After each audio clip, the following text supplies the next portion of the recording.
It was a cold December night in 1981. Father Giuseppe Bernardini walked through the underground corridors of the Vatican, carrying a dossier that would change his life forever.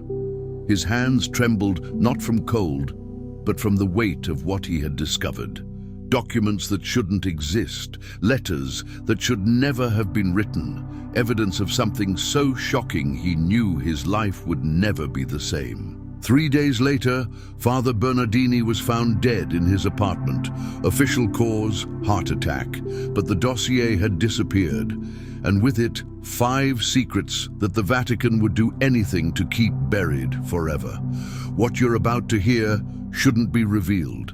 Some will say it's conspiracy theory, others that it's blasphemy. But after years of investigation, leaked documents and silenced testimonies, it's time for you to know the truth. A truth that might shake not only your faith, but your understanding of everything you believe about the Catholic Church. What if I told you that everything you believe about the Vatican is a lie? That behind those sacred walls exists an empire of secrets that would make any government blush with shame? That letters are burned, documents are forged, and people simply disappear? Do you have the courage to discover what they work so hard to hide? Because once you know, there's no going back. Your vision of faith, of God, of the Church itself, will never be the same. Welcome to the 5 darkest secrets of the Vatican. Secrets that cost lives, secrets they pray you'll never discover. Imagine for a moment that you're walking through the Vatican secret archives, 60 kilometers of shelves, documents dating back over 1,000 years, letters from emperors, confessions of kings, secrets that shaped the world. But there's a section that not even the most powerful cardinals have access to, a section known only as Hereticus Maximus, the greatest heresy. In 1972, a young archivist named Marco Benedetti was cataloging ancient documents when he discovered something that froze his blood. A 3rd century scroll, written in ancient Aramaic containing words attributed to Jesus Christ himself. But these weren't words you'd find in the Bible. They were words about marriage, about children, about a completely different life from what we were taught. The scroll spoke of Miriam, my beloved wife, and our children who carry the divine light. Jesus, married, with children? The discovery was so explosive that Marco was immediately transferred to a remote monastery in Scotland, where he lived in silence until his death in 2003. But other similar scrolls were found, documents speaking of a sacred lineage, of direct descendants of Christ who lived in secret in medieval France, of a truth so powerful it would destroy the very foundations of the Catholic Church, the idea that Jesus was completely divine, without human desires or experiences. Why would the Vatican hide this? Because admitting Jesus had a family would mean admitting he was completely human. And if he was completely human, where is the divinity? Where is the Church's authority to be the only intermediary between God and men? In 2019, a former Vatican employee, speaking anonymously, revealed they didn't just hide these documents.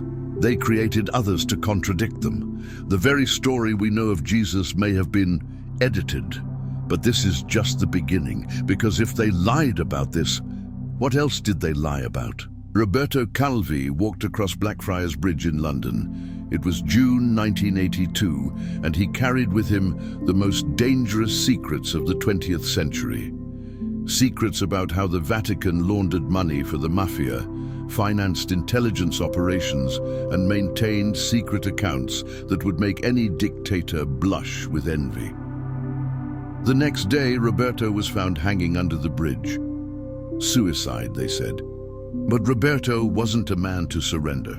He was president of Banco Ambrosiano and knew exactly how the Vatican had transformed his financial institution into a global money laundering machine. The investigation revealed something that should have shaken the world.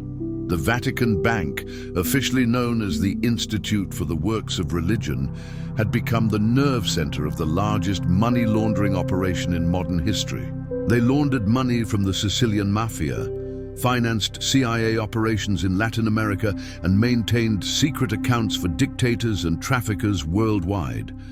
But the most shocking was yet to come. Documents leaked in 2012 revealed that the Vatican had created a parallel digital currency system, a kind of Catholic Bitcoin, years before Bitcoin was invented. They called it Coin Sanctus, the sacred coin, a currency completely invisible to governments, used for transactions that could never appear in official books. Transactions like what? Buying silence from abuse victims, paying hitmen, financing operations to overthrow governments that threatened church interests. A former Swiss banker, in confidential testimony, revealed the Vatican isn't just a religious institution, it's the world's largest criminal hedge fund. They move more dirty money in a month than the Italian mafia in an entire year. And when someone tried to expose these operations, well, they simply disappeared. Like Roberto Calvi, like investigative journalist Francesco Pazienza, like dozens of others who got too close to the truth. But if you think money laundering is the worst they do, you haven't seen anything yet. Father José Funes was a man of science and faith.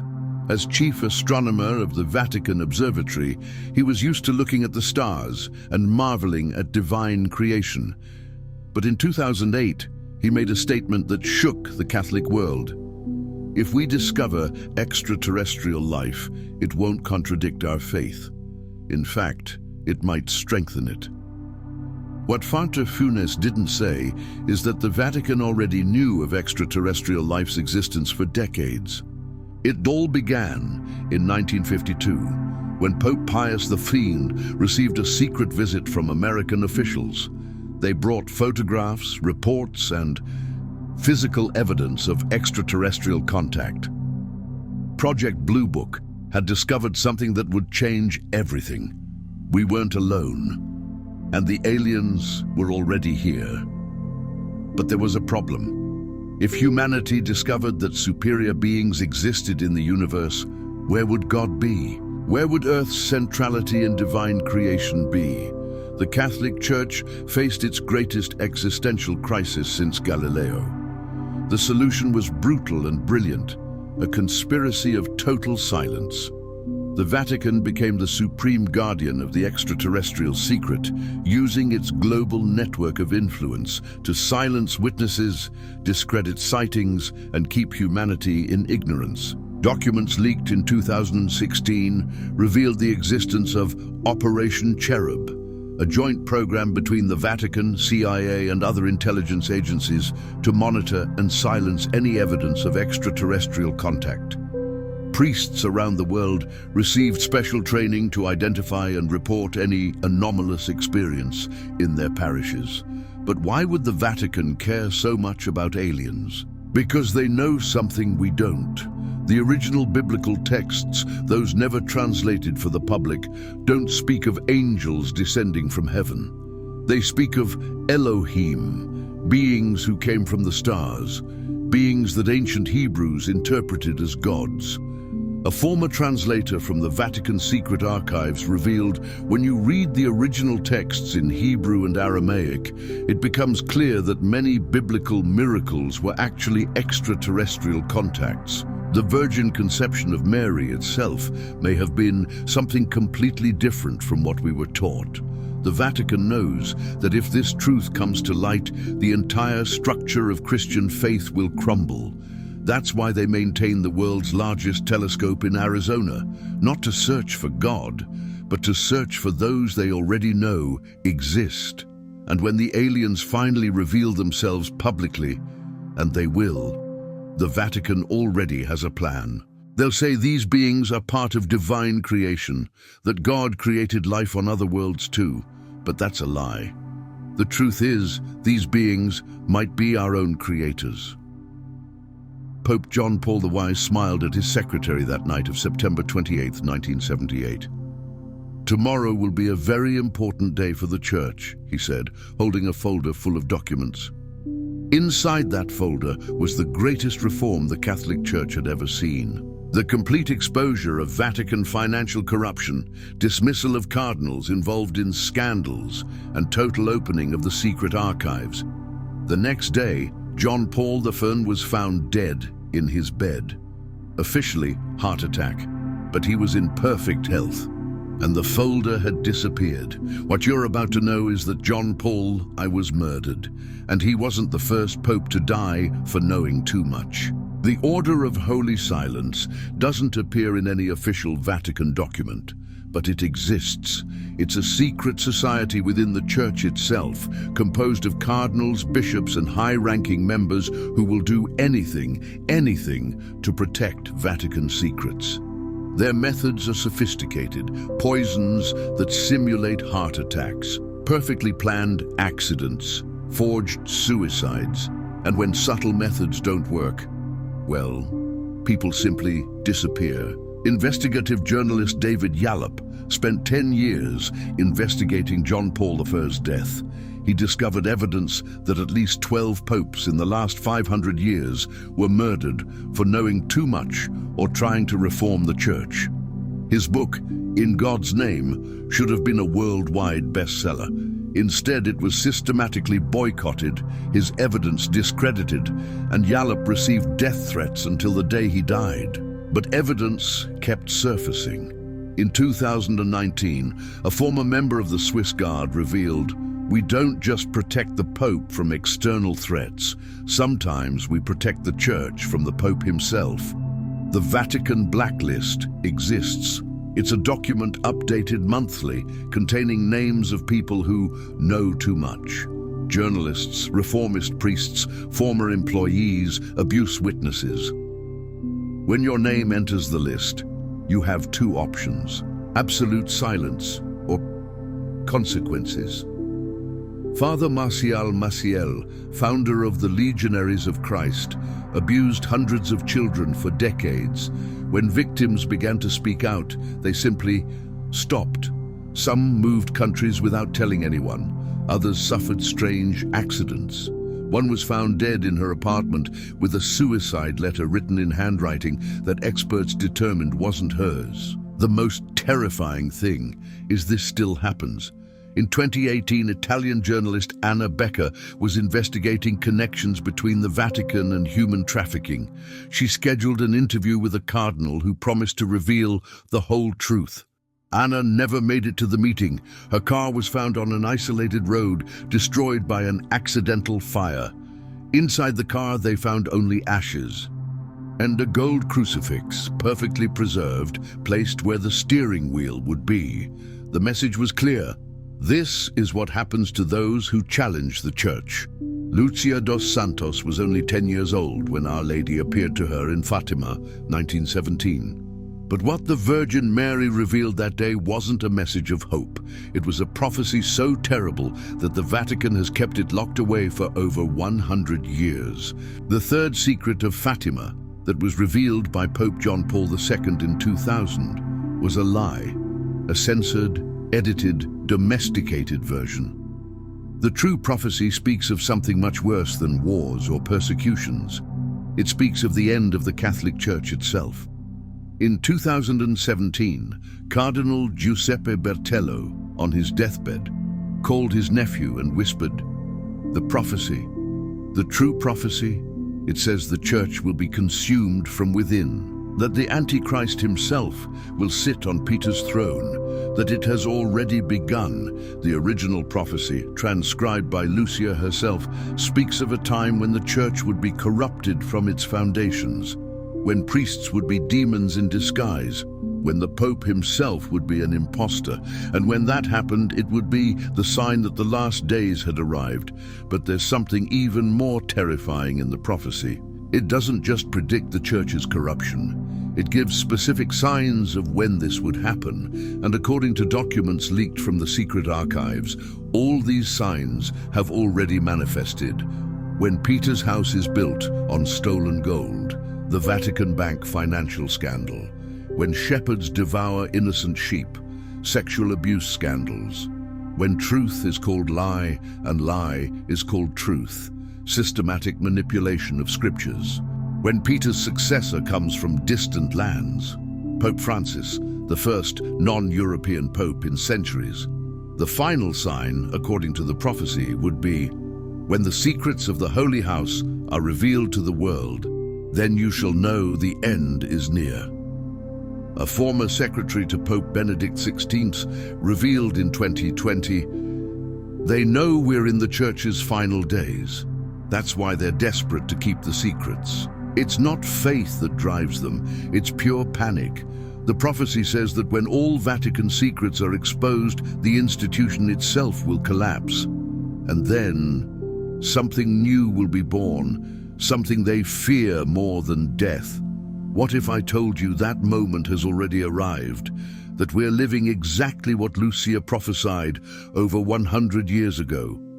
That each revealed secret is one more step toward the prophecy's fulfillment. In 1963, Pope Paul VI wrote a letter that should never have been discovered. A letter found only in 2021, hidden inside a prayer book in his private library. The letter said, "My God, forgive us for what we have done. Forgive us for turning your house into a den of thieves. Forgive us for lying in your name. If hell exists, it was certainly made for us. May God have mercy on our souls, because men never will." You've made it this far. You've heard the 5 secrets that cost lives to be revealed. Secrets the Vatican would do anything to keep buried. But now, you know the truth. The question is, what will you do with this truth? Some of you will think this is fantasy, that it's impossible for such a sacred institution to be capable of such darkness. But I ask, after everything we've seen in recent years, after all the scandals already exposed, does anything surprise you? The truth is, corruption doesn't choose institutions. It infiltrates wherever there's power, and the Vatican is, above all, power. Absolute power, concentrated, without transparency and without accountability. But there is hope, because truth always wins in the end, always, and each person who hears these revelations is a seed of change. Each person who refuses to accept lies in the name of faith is a step toward true justice. True faith doesn't need lies to survive. God doesn't need corrupt institutions to manifest. Genuine spirituality doesn't fear truth. It embraces it. If you've made it this far, it's because this message needed to reach you. It's because you have the courage to face uncomfortable truths. It's because you understand that knowing the truth, however painful, is always better than living in ignorance. Now, I need to ask you a direct question. Do you believe all this is true? Can you see the patterns? Do you recognize we're living in a unique historical moment where millennial secrets are coming to light? If your answer is yes, then you understand the responsibility this brings, because truths like these cannot die in silence. They need to be shared. They need to reach other people who, like you, have courage to see beyond appearances. Share this video, not because I'm asking, but because truth deserves to be known. Comment below if this impacted you. Tell me if you already suspected any of these things. Tell me if you have other information that might complement these revelations. And if you want to continue this journey of discovery, subscribe to the channel. But don't subscribe out of obligation. Subscribe because you understand that true knowledge is the only weapon we have against manipulation. One last thing. If you're a person of faith, don't let these revelations destroy your spirituality. Let them purify it. Because God is greater than any institution, greater than any corruption, greater than any lie. Truth liberates. It always liberated. It always will liberate until the next video, if there will be a next video.